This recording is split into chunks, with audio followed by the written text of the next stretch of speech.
In a galaxy of chaos, a new core must rise. This week we're going to be taking a look at Green Lantern Fractured Spectrum. Let me know down in the comments what you guys thought of this one-shot issue. I'm Brennan and Tory for the New Wave Nerds. Subscribe down below for more nerd content and commentary. Now let's roll the intro.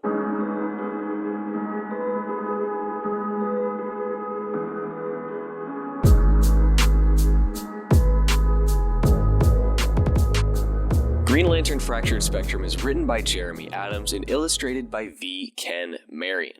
Now, non-spoiler reviews, I enjoyed this comic. I wish it had been a little bit longer. Being only 30 pages, it was only slightly longer than a regular standard issue, and given that it's a one-shot that is supposed to set off the next major story arc for the Green Lantern Corps as a whole, through both the Green Lantern main series and the Green Lantern Corps series, I would have liked to have seen maybe 50 pages, 54, at least 48, a little bit more so that we could dive into things and just get a little bit more story there. And I think that would have helped with some of my issues for this comic. I think the comic does a very good job about setting up what is to come in the little time that we have. I think it does a good job of tying in things that have happened over the previous years, especially when it comes to, like, say, the Eye of Krona, which is something that we'll get into a little bit later. But I do wish that it had spent a little bit more time explaining what happened coming into this. The DC All-In Initiative was always marketed as a good starting point for every series. Regardless of what issue number it was, the idea is that you would be able to start at the first issue of the series and not really miss much. And for Green Lantern, the issue number where it starts is number 16. And having heard that, I, had read 16 onwards, I started with the Green Lantern Corps special, Green Lantern Civil Corps special, which was the opening salvo, and then Green Lantern 16 up to 18, and now Fractured Spectrum. But I don't think that that's necessarily true for the Green Lantern series. For everything else I've read, I think that it has been a fair assessment that you can jump in at the first issue of the All-In Initiative and not really miss anything. For Superman, for Batman, for Detective Comics, for anything. But I don't feel the same for Green Lantern, because this entire story arc and the Fractured Spectrum one-shot as a whole all plays very, very heavily on what has been happening for minimum the past 16 issues, but even going back, I want to say like 4 years to 2021. And so originally I had planned to record this episode quite a while ago. Like, I bought the one-shot a decent time ago and read it then, and I was going to record the comic initially. But then I felt like I was missing out on so much, and so I had to go back and read all of these series. And it wasn't just the 15 issues leading up to the DC All-In Initiative. No, it was that. And then it was the 12 issues of Green Lantern War Journal. And then it's the 12 issues of the series from 2021. I think it's collected in a graphic novel called Invictus. This is where Teen Lantern, as she's called, arrives on Oa. So all of this plays so heavily on what is going, the formation of the United Planets Coalition. That happens back in 2021. And you don't necessarily have to know that. Like, it's not the sort of thing where it's like, they try to explain things as they are throughout the comic series. I just don't think it does a very, very good job. And so while I'm reading this, I'm wondering, like, okay, what? How did we get here? What is going on? And so, in that regard, I think that the one-shot could have done a better job, and the series from the DC All-In Initiative on, could have done a better job about explaining what has been happening for the last 4 years. And that, in that regard, I don't think it did well, and it's slightly disappointing. Considering, again, everything else that I've read from the DC All-In Initiative has been a good jumping on point, a good starting point, but this, frankly, isn't. And that's less a complaint of the comics that we're going to be talking about today and more a complaint of, again, the Green Lantern story arc as a whole since October. But why don't we talk a little bit more about Green Lantern Fractured Spectrum? But before I get into the meat of this comic, I obviously have to sort of explain some of the backstory of what's going on, because like I said, it is all so heavily influenced by what happens. So in this 2021 story arc, the Guardians abdicate their position, and in their place as, they don't call them the Guardians of the Universe, but as the main governing body of the universe, they leave the United Planets, which is a coalition, as one could guess, similar to the United Nations, of many different planets from around the galaxy that are all working together to achieve peace and security across the stars. Now, naturally, having this governing body, as is true with almost any governing body where power is allocated, there's an incredibly high probability that whoever rises to the top is going to be, let's just say, ambitious and incredibly power hungry. Any amount of power allows for the corruption of the individual, and that is exactly what happens here. We see the rise of a character known as Lord Premier Thaaros. Now, Thaaros is a Durlan, which is a shape-shifting race. Now, he is a member of he's a high Durlan, a member of the upper class, and so they don't shapeshift all that often, but the race itself is shape-shifting. And the goal of the United Planets, as described in, I want to say, Green Lantern number 18 of 2024, or maybe it's 17, not important, pretty sure it's 17, but again, it's not important. The original goal of this, or the secret goal of this United Planets coalition and those in charge, was going to secure the reign of the Durlan Empire for a millennia. They would secretly replace members of the council. Again, being able to shapeshift, they would literally assume their form and pass out policy on all these various planets and ensure the Durlans were safe. Now, Thaaros grows a little more ambitious, and he decides that he wants to be the one who is in charge. And the way that he does this is that he decides you have to control the emotional spectrum, because as Kyle Rayner says, he who controls the emotional spectrum controls the universe. And the way that Thaaros goes about that is fairly interesting. So, way back in 2021, the Green Central Power Battery, which is, the massive lantern on the home planet of Oa, from which all of the power for all of the rings comes. That's exploded. And I'm not going to get too deep into why or how or any of that, but that gets exploded. And long story short, it gets replaced by the end of the series with this thing called the Source Lantern, which is basically just a massive globe of swirling colors and has access to the pure entirety of the emotional spectrum. Okay, and so again, this has access to the entire emotional spectrum, and Lord Premier Thaaros begins to take power, and he takes over the United Planets Federation, or I don't know if Federation is the right term, the United Planets Coalition, I think is how they refer to it in the comics. One of his first major actions is to establish a quarantine around Sector 2814, around the planet of Earth.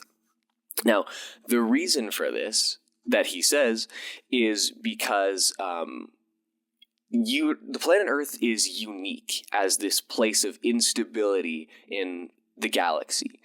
Because, looking back through history, it seems like every single major crisis throughout the entirety of the universe either starts at or comes to the planet Earth.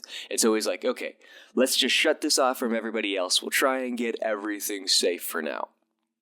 And in so doing, he bars all of the Earth Green Lanterns from being able to return home. And he begins sending them out on very faraway missions. Like, for example, Guy Gardner is sent on a wild goose chase to hunt the bounty hunter Lobo.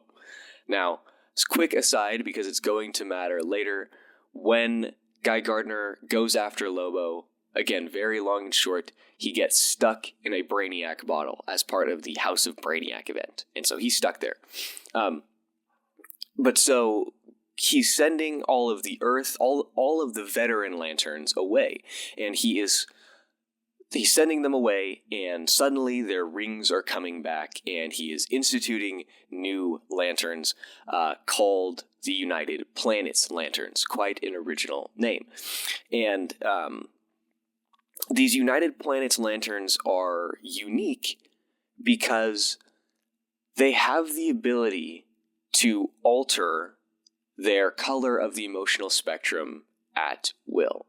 So Hal Jordan leaves the Green Lantern Corps, goes back to Earth, and again, to make this very short, basically forms his own green power ring out of sheer will.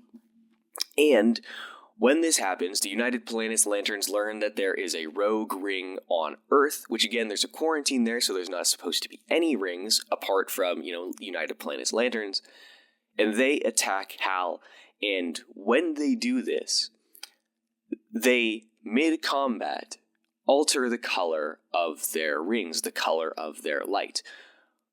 One person says, so there's another homie with Hal Jordan who I'm going to explain in a little bit, but he says, I'm not going to run away, and the United Planets Lantern, who was previously a Green Lantern, says, I hope you don't. And as he says hope, he turns into a blue lantern, all right? And then another Green Lantern uses the yellow light of fear, and somebody else uses the the red light of rage. And now this is something that had been built up all the way going back to, say, issue 5. Because, again, short and skinny, Sinestro is also on the planet of Earth, but he can't use the yellow power of fear. He can't use his ring. And so he just, cooks up this scheme to cause the entire planet of Earth to fear so that he's able to fly home. And when that doesn't work, when his plans are thwarted by Hal Jordan, he's overtaken by this immense rage and becomes a Red Lantern, almost splitting the Earth in half in progress. So it's something that had been built upon way before this.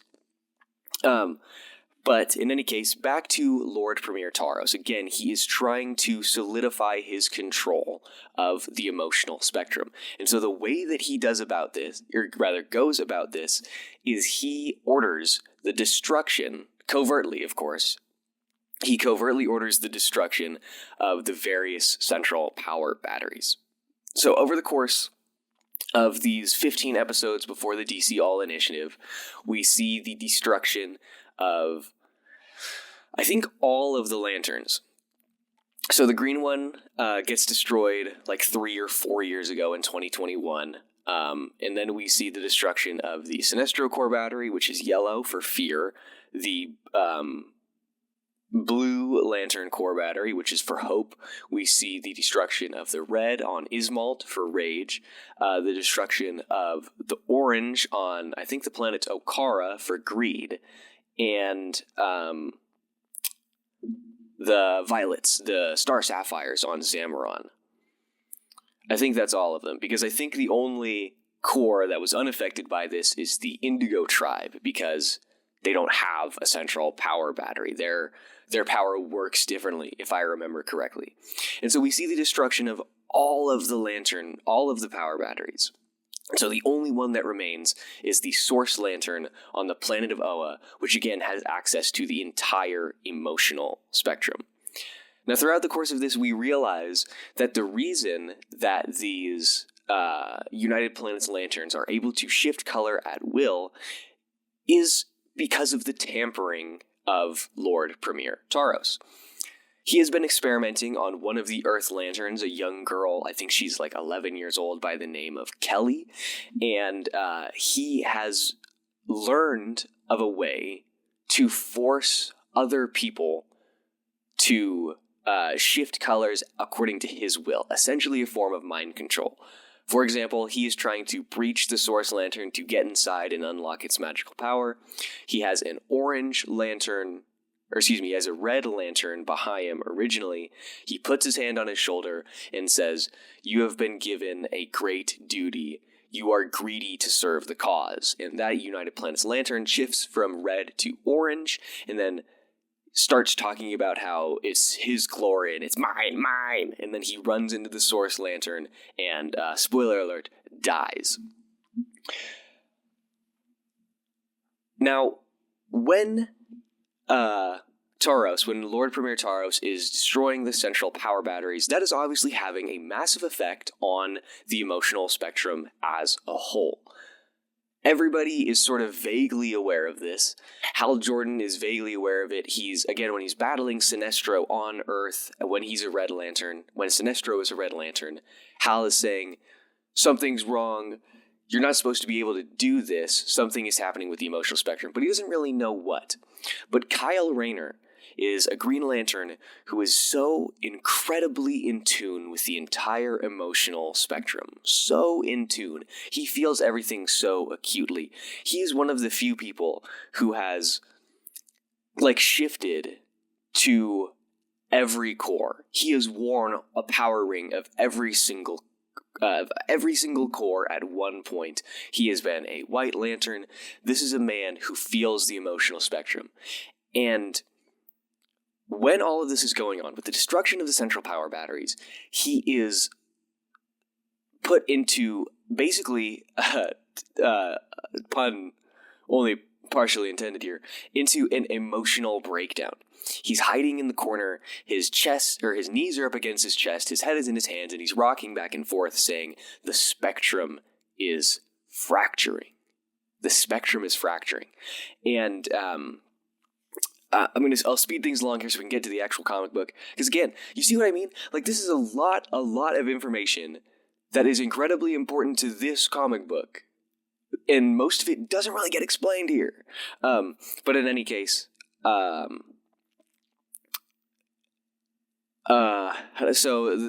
eventually the Green Lanterns decide to team up, or rather they have been teaming up, but they decide they are going to confront Lord Premier Thaaros. And in this party is Hal Jordan, John Stewart, and Carol Ferris, and they go and they basically expose Lord Thaaros as the evil dictator that he is, as a Durlan who does not have the United Planets' interests at heart.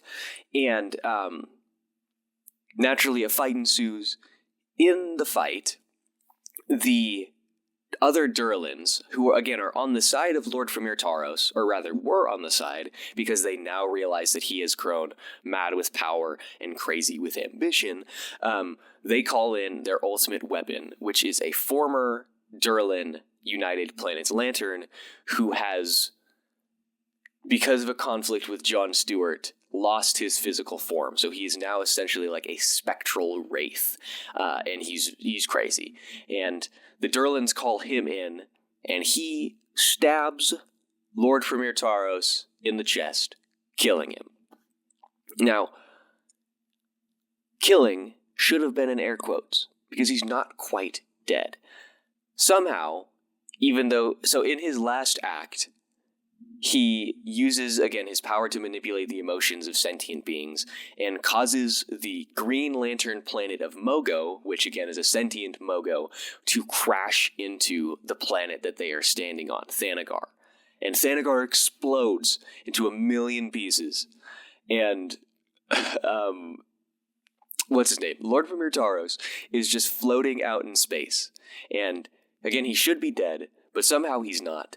The way that they describe it in the book is he is being reborn. He is turning into the Dark Star, which is, how do I put this not in a way that's going to take me 30 minutes to explain? There's this Dark Star ring, which has the power of the old gods, and all of that gets explained in that comic that I mentioned at the beginning, Green Lantern War Journal. It's a John Stewart-centric story. It's pretty good. I do recommend it. But long story short, it has the power of the old gods, and it is, again, reforming, if you will, Lord Premier Thaaros. Now, again, the Wraith that kills Lord Premier Thaaros he's still chilling. He takes over the Durlans, the United Planets, because he is discussed with Thaaros and knows what Thaaros' plans are. And so he knows that it is Thaaros' experiments that have allowed him to manipulate the emotions of others, and that they are working for a way to enter the Source Lantern. And so they go to Oa, and the Green Lanterns go to Oa, and Lord Thaaros and Mogo go to Oa. Now, Mogo's about to crash into the planet Oa because Lord Thaaros was like, be my revenge or whatever.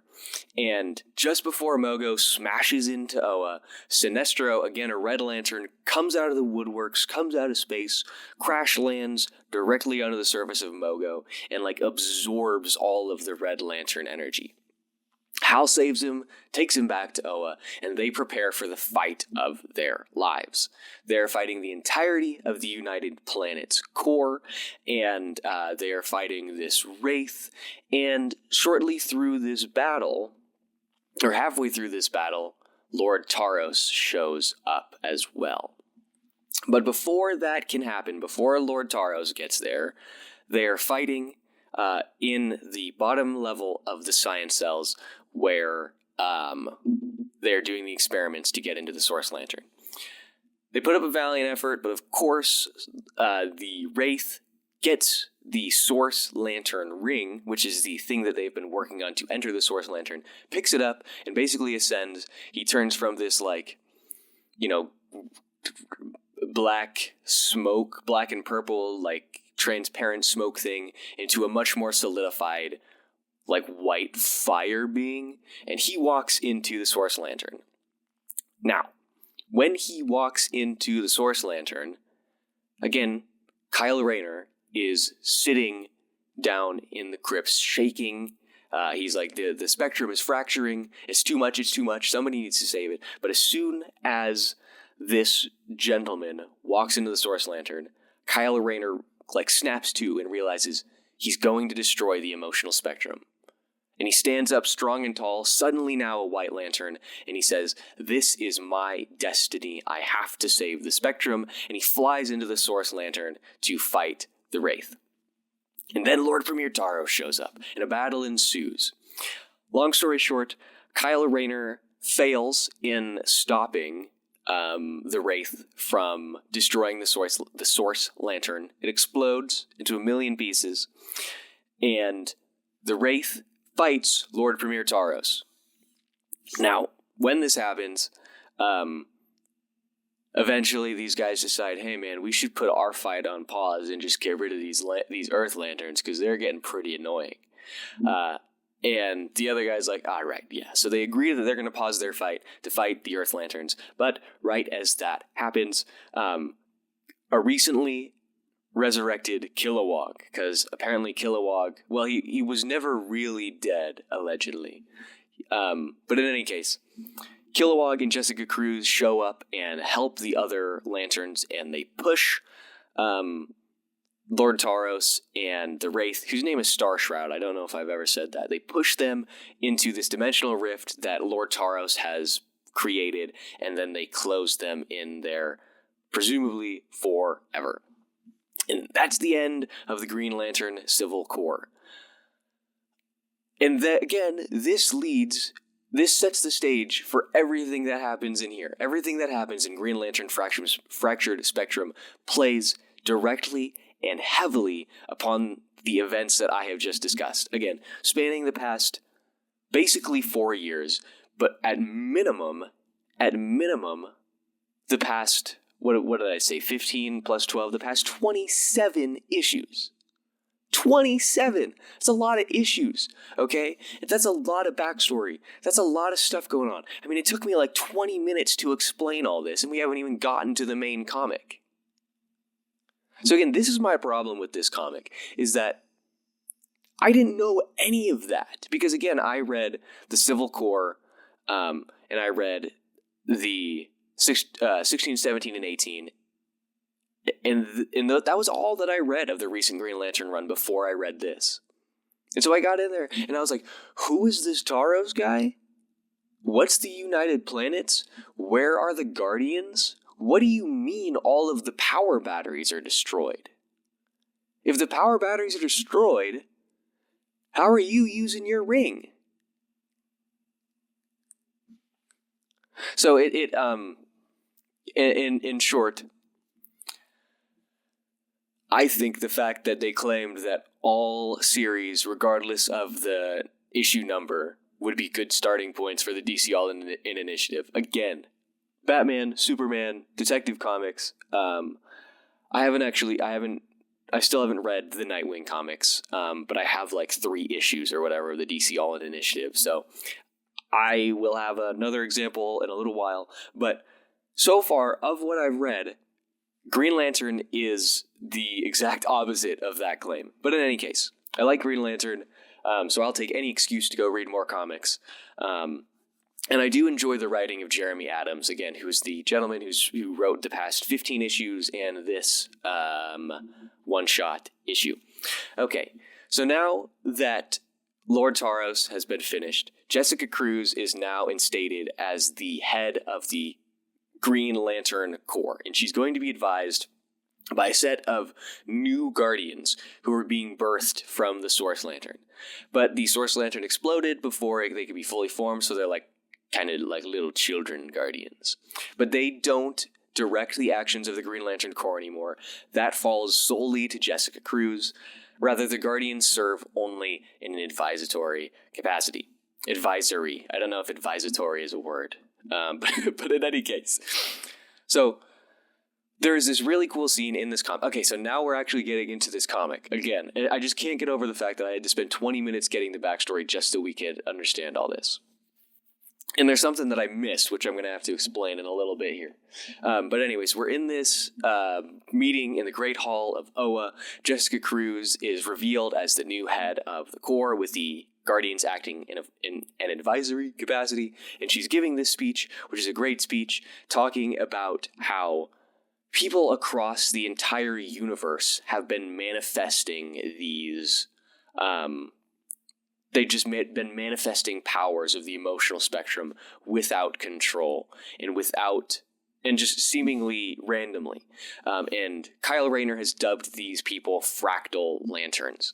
And they are, the standard emotions and colors that we know, and also some that we don't, which again, I'm going to get to in a little bit here. But Jessica Cruz in this speech is saying, it's time to show the world, the Green Lantern Corps is back, baby. And it is possible to control these emotions simply through the sheer power of will. And we, the Green Lantern Corps, the embodiment of will in the universe, are going to show everyone how to do that. We are going to make the universe a peaceful and prosperous place again. And I do like Jessica Cruz. She's not my favorite Green Lantern. That definitely falls to Kyle Rayner, with Hal probably coming in at a close second just because he is, the Green Lantern. But Jessica Cruz is cool.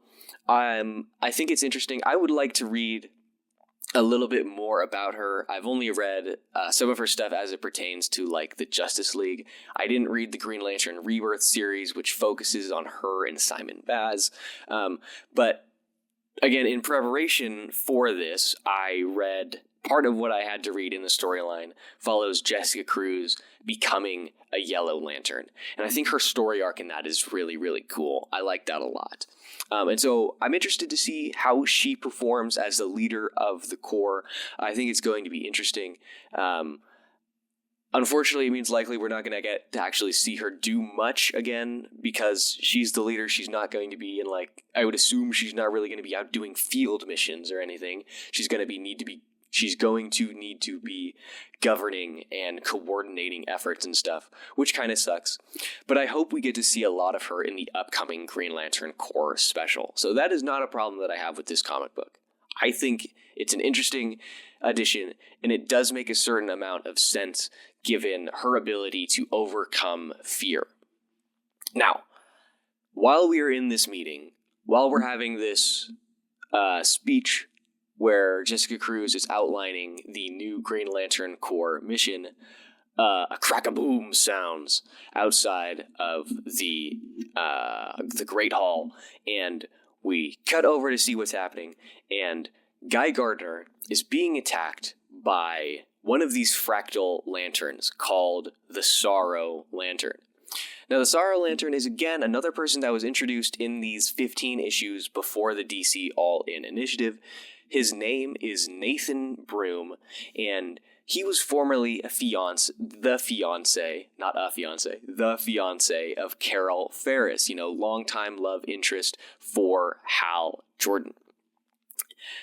So he was engaged to her, and they were literally about to get married. I think Carol Ferris had just said the I do's, and the pastor in the Church of Krypton, I don't know if pastor's the right word, the priest in the Church of Krypton, maybe cleric, not important. The gentleman in the Church of Krypton is saying, if anybody, if anybody, what's the phrase from that they use in the actual weddings? If anybody believes these two should not be united, speak now or forever hold your peace. Whatever. He says that, but he does say, if anybody with heat ray or X-ray vision has any problems with this marriage, which is pretty limiting, right? Only Superman and Supergirl can say that you can't get married. What if I think you can't get married? Do I get a say in it? You know what I mean? In any case, just as he's saying that, the last star sapphire ring in the entire universe comes down into the chapel and calls out to Carol Ferris, and Carol knows instantly that Hal is in trouble, so she, being in love with him, puts on the ring, and she flies out to space and saves Hal. Now, Nathan, having been just left at the altar, naturally falls into this deep, deep despair. And again, following the fracturing of the emotional spectrum, he's overcome by this and becomes the Sorrow Lantern. And I will say his design is really, really cool. I really like it. Reminds me vaguely, if we're talking about stuff we've talked about on the podcast recently, sort of similar to Krytoon from Batman Gargoyle of Gotham. He's got, the tears running down his face or whatever. But in any case, great design. Now, the ability of the Sorrow Lantern is to force others to be overcome with this immense sorrow. As we see it in one of the tie-in issues for Absolute Power, he causes Dove to, again, feel like it's worthless, like there's no point in fighting, and she actually asks Carol Ferris to end her life right there. Now, Carol naturally doesn't. Nathan Broom, the Sorrow Lantern, eventually leaves, and the feeling passes from Dove. As it pertains to this comic, when the Sorrow Lantern is fighting Guy Gardner, they're flying through the air, he's holding him, and he says, "Can't you feel it? The immense sorrow, the pain." And Guy Gardner starts to bawl as he's flying through the air, saying, "I should have told her I loved her. I should have told her when I had the chance. I don't deserve to live." And so he doesn't try to save himself from hitting the ground. Now, naturally, somebody else saves him, right? Guy Gardner's a pretty important Green Lantern in the universe, much to many people's chagrin, but he is. And again, as the Sorrow Lantern leaves, the feeling passes from Guy Gardner. Now, after Nathan Broom leaves, Guy Gardner yells a curse word, and he says, he's got the book. And everybody's like, what book? What are we talking about? And then he very awkwardly, sheepishly, rubs his neck and goes, "So here's the thing." And throughout this, we find out that a long time ago, the Guardians of the Oa, and I think this might be, when they're referring to this, I think this was revealed that they did this in the New 52, but it happened around the time of the Sinestro Corps War. So 2010, 2009, somewhere in that range. But Guy Gardner says that when the Guardians of Oa rewrote the universe, it got him thinking. If they can rewrite it once, maybe they rewrote it. Maybe they rewrote it again. And so once the Guardians leave the universe and put the United Planets in place in their stead, he steals the Book of Oa and begins to study it. Now, he says there's only so much I can do. There's only so much I can read, so much stuff, and he hits a wall. And then, as I mentioned way back in the beginning, Guy Gardner gets sucked into a Brainiac bottle. And while he's in this Brainiac bottle, he finds an artifact called the Eye of Krona, which is a piece of glass formed completely out of what they call source material that allows the viewer or the user to read different aspects of what's going on. And Guy Gardner uses the Eye of Krona to look at the Book of Oa and sees that it hasn't only been rewritten, it's been written in multiple different ways for each color of the emotional spectrum. And so the belief here is that the Sorrow Lantern stole the Book of Oa so that he could use its secrets. To create a Sorrow Lantern central power battery. And when this happens, the little baby guardians are saying, hey, look, man, that's not good.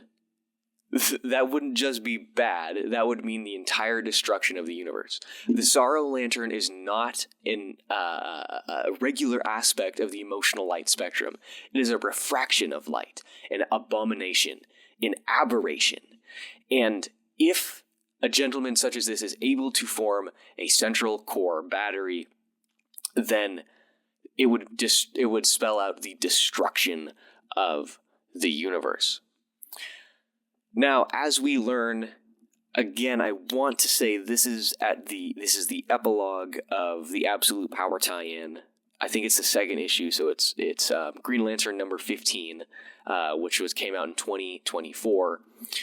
We learn that Nathan Broom, the Sorrow Lantern, has been approached by a separate figure. And the figure, or rather, let me start with Nathan. Nathan says, I don't want to feel this anymore. And the villain says, oh, don't worry, you won't feel anything. And I'm going to stop you from feeling stuff, and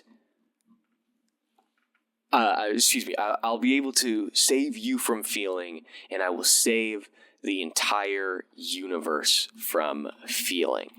And this is a character who I had never been familiar with before. I believe his name, let me find it here. Okay, there we go. So, as we learn, at the end of issue 15, this isn't brought up in any of the issues since then or in the one-shot here, but the villain that has been reaching out to the Sorrow Lantern to take all of the emotion from the universe is known as Starbreaker. Now, this is a being who absorbs power and can absorb all forms of light and radiation and all forms of energy, but up to and including the power of the emotional spectrum. And so presumably this is going to be the main villain of the story arc moving forward. Now, I think this is going to be really interesting. Like I said, I did enjoy the comic, apart from the fact that I think you need a lot of information going in. I think it was well written. The art is good. I don't like the art for this comic as much as I do for the mainline Green Lantern series. It's just different. Again, both are good. I just like the other artist better. But this comic was fun.